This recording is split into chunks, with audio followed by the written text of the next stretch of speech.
Max's ears pricked as the distant rumble of engines grew louder, a sound that filled the once bustling streets of what used to be Chicago with an eerie resonance. He trotted through the empty avenues, his eyes scanning the horizon for any sign of his family. Every so often, he would pause, lift his snout to the sky, and listen.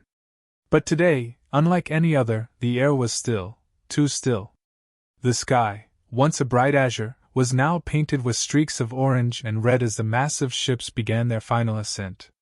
Max watched helplessly as the enormous vessels loomed in the sky, their colossal engines creating a roar that rattled the remnants of civilization below.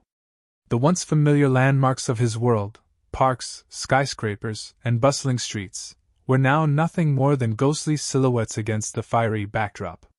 His owner's voice, warm and reassuring, was a distant memory, drowned out by the mechanical cacophony of the evacuation. A sudden flash of light snapped Max's attention to a small figure darting between the shadows, a cat with sleek fur and eyes that glinted with curiosity. Whiskers, the stray who had somehow managed to survive alongside the pack, now approached with a cautious demeanor. "It's happening!" Whiskers meowed, her voice carrying a mix of awe and trepidation. "The humans are leaving, and we're still here." Max's tail swished in frustration. "They promised they'd come back. They wouldn't just leave us." His voice, though a mere growl, was filled with determination. He glanced at Duke, the bulldog with a stubborn streak as formidable as his muscular frame. Duke sat, eyes narrowed, as he watched the ships disappear into the sky. "We've got to figure out what to do next," Duke rumbled. The city, once vibrant with life, now lay in a somber silence. The only sounds were the distant echoes of metal scraping against metal and the occasional gust of wind rustling through the empty streets.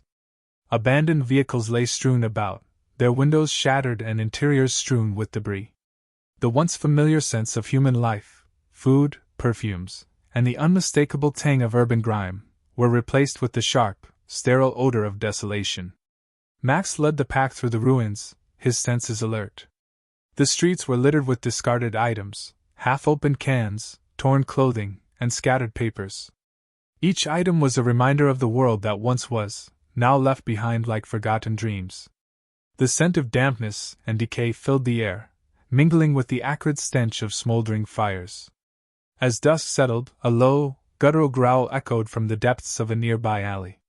The pack tensed, their instincts on high alert. Max's fur bristled as he motioned for the group to take cover behind a crumbling wall. They peered around the corner, eyes wide, as a group of scavengers, a mixture of wild animals, emerged, their eyes glinting with a predatory gleam. These were not the domestic creatures Max and his pack were accustomed to but fierce, untamed beasts of the urban jungle. Max's heart raced, but his resolve remained unshaken. "We need to find shelter and food before it gets dark. Stay close, and follow my lead."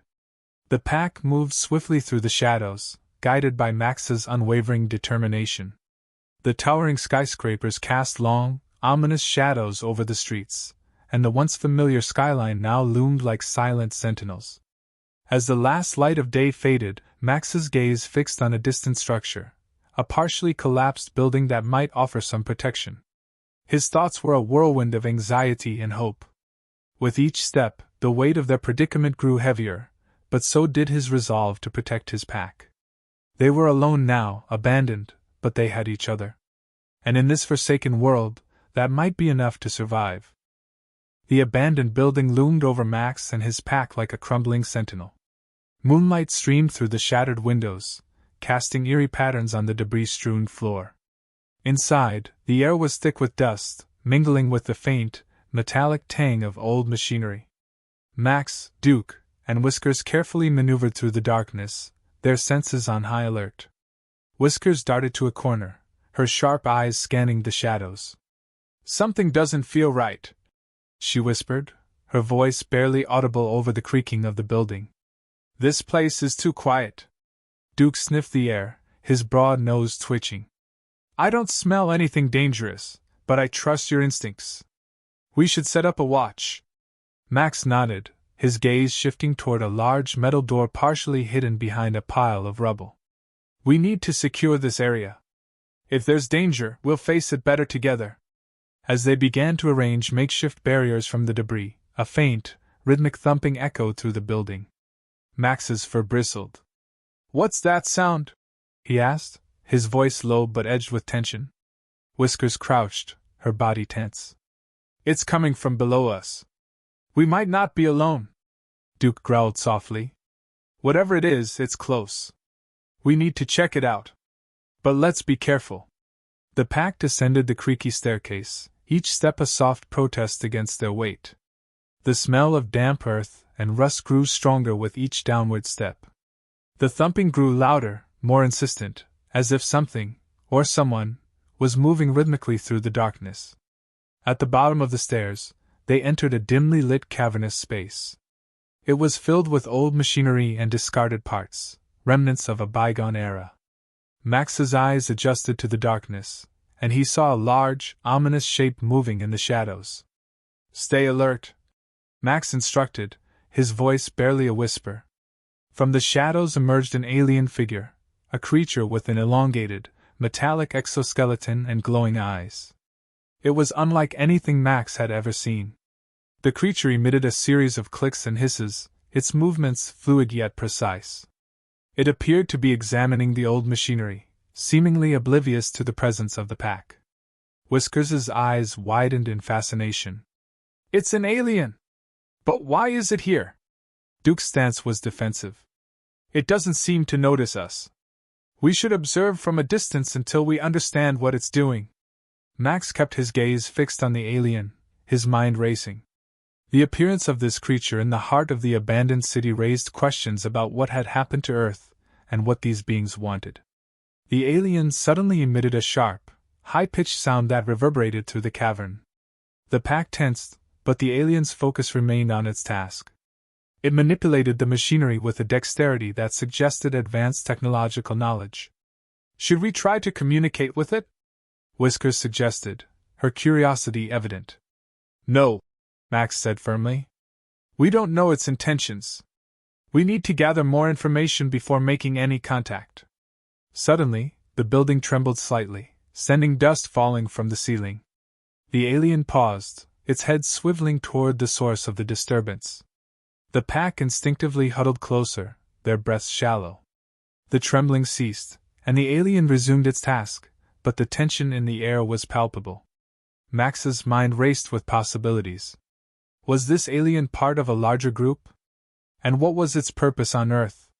Just then, the alien's glowing eyes locked onto Max's. A brief moment of recognition passed between them, and then the alien emitted a soft, resonant hum. It approached the pack with a deliberate yet cautious pace. Max's heart pounded. He braced himself for whatever came next, knowing that this encounter could change everything for them. The chapter ends with the alien standing before Max and his pack, their fates hanging in the balance as they face an uncertain future. Max's heart pounded as the alien approached, its bioluminescent eyes locked onto his. The dim light from the flickering overhead bulbs cast ghostly shadows on the walls, amplifying the tension in the air. The creature's elongated limbs moved with a mechanical grace, each step deliberate and careful. Whiskers pressed herself against Duke, her eyes wide with a mixture of fear and fascination. "Stay calm," Max whispered, his voice steady despite the rapid beat of his heart. "We don't know what it wants." The alien emitted a soft, melodic hum, a sound that resonated through the cavern like a strange, soothing lullaby. Its glowing eyes softened slightly, and it extended one of its metallic appendages toward the pack. The gesture, though enigmatic, seemed almost inviting. Duke's muscles tensed. "This thing could be dangerous. We should retreat." "No," Max said, shaking his head. "We need to understand what it's doing before we make any moves. If it meant harm, it would have acted by now." The alien's eyes flared briefly, and it emitted a series of rapid clicks, creating a rhythmic pattern. The sound seemed to interact with the old machinery scattered around the cavern, causing some of the dormant equipment to whir and beep. The pack watched in silent awe as the alien manipulated the machinery, its actions methodical and precise. "What's it doing?" Whiskers asked, her voice barely a whisper. She had edged closer to the alien, driven by an insatiable curiosity. "I'm not sure," Max admitted. "But it looks like it's trying to power up these machines." The alien continued its work, and the air filled with the scent of ozone and old electronics. The machinery slowly hummed to life, casting an eerie, greenish glow throughout the cavern.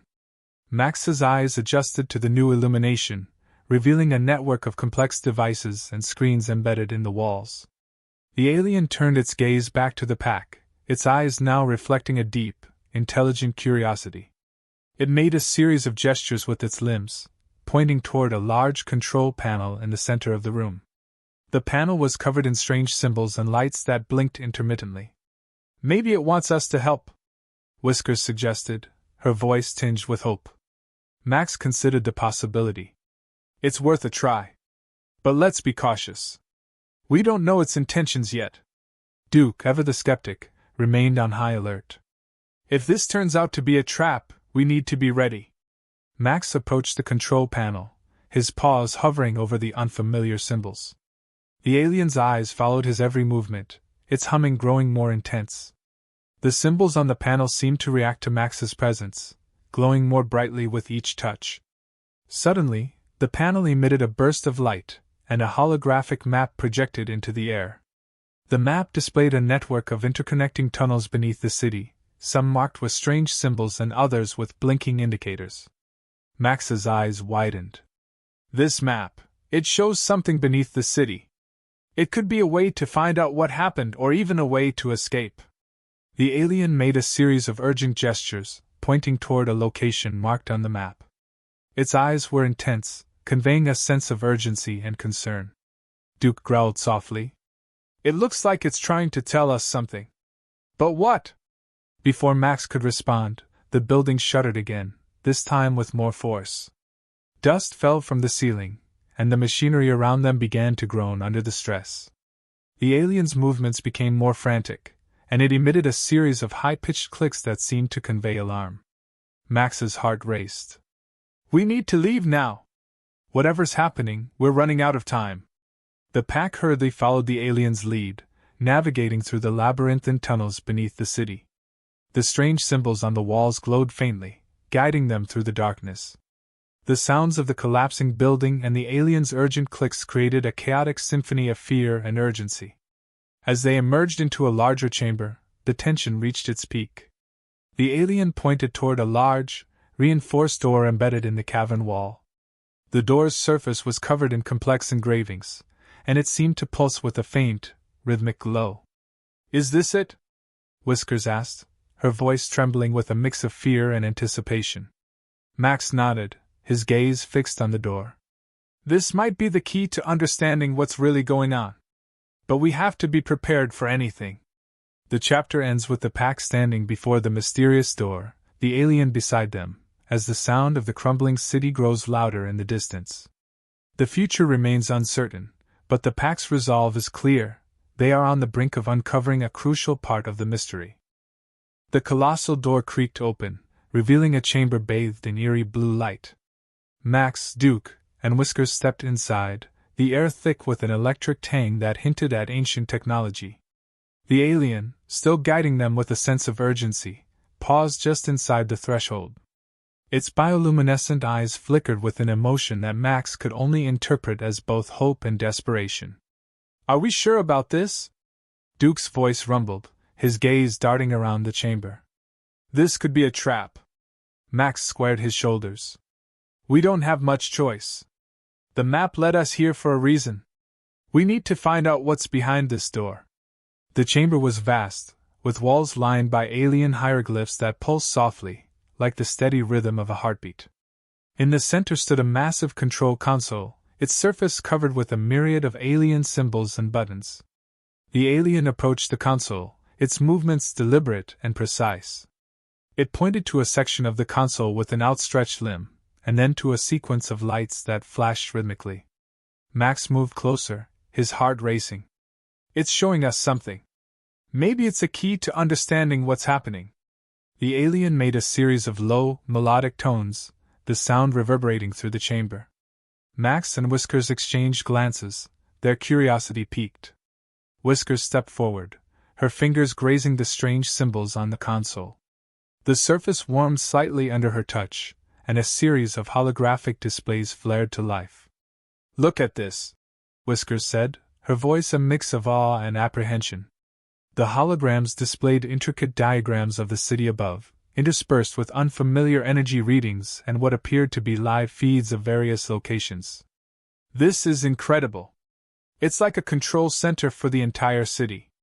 As the displays updated, a new image appeared, a massive structure buried deep beneath the city, surrounded by a network of energy conduits, and glowing with an ominous red hue.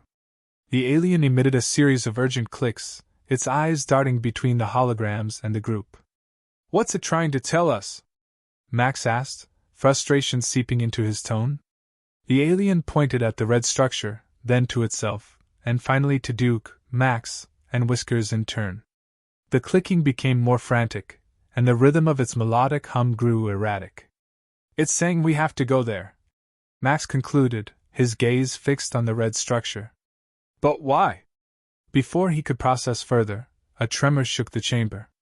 The ground beneath them quaked, and the lights flickered ominously. The alien's demeanor shifted to one of intense alarm, and it made a series of rapid gestures toward a side corridor. "We need to move!" Duke barked, his eyes scanning the chamber for any signs of imminent collapse. The pack sprinted after the alien, weaving through the labyrinth of corridors that branched off from the main chamber. The tremors grew more violent, and the alien's clicks were interspersed with frantic, high-pitched tones. Dust and debris rained down from the ceiling, and the once stable walls now seemed to pulse with a dangerous energy. As they rounded a corner, the alien abruptly stopped and pointed to a small, reinforced door. The door was embedded in the wall, covered in the same strange symbols that adorned the chamber. The alien's eyes were fixed on the door, a pleading look in its luminescent depths. "This has to be it," Max said, catching his breath. "Open it." Whiskers approached the door, her fingers working to decode the symbols. Sweat dripped from her brow as she struggled to match the symbols to the patterns on the control console. The door's surface began to hum, and with a final, resonant click, it slid open. Inside was a room filled with what looked like ancient alien technology, massive power generators and energy conduits. At the center of the room stood a large, crystalline structure, glowing with an intense red light. The alien moved to the structure, its movements slowing as it reverently touched the surface. This is what it was trying to protect," Max said, his voice low with awe. "It's a power source, but it's unstable." The alien's eyes met Max's, conveying a mix of resignation and hope. It pointed to the crystalline structure, and then to the control console on the wall. "It wants us to stabilize it," Max said, realization dawning. "If we don't, the whole city could be in danger." Duke grunted. "Let's get to work then. We don't have much time." The pack sprang into action, working alongside the alien to manipulate the controls and stabilize the energy flow.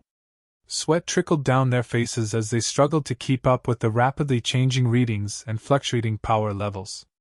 Just as the situation reached a fever pitch, a final surge of energy surged through the room.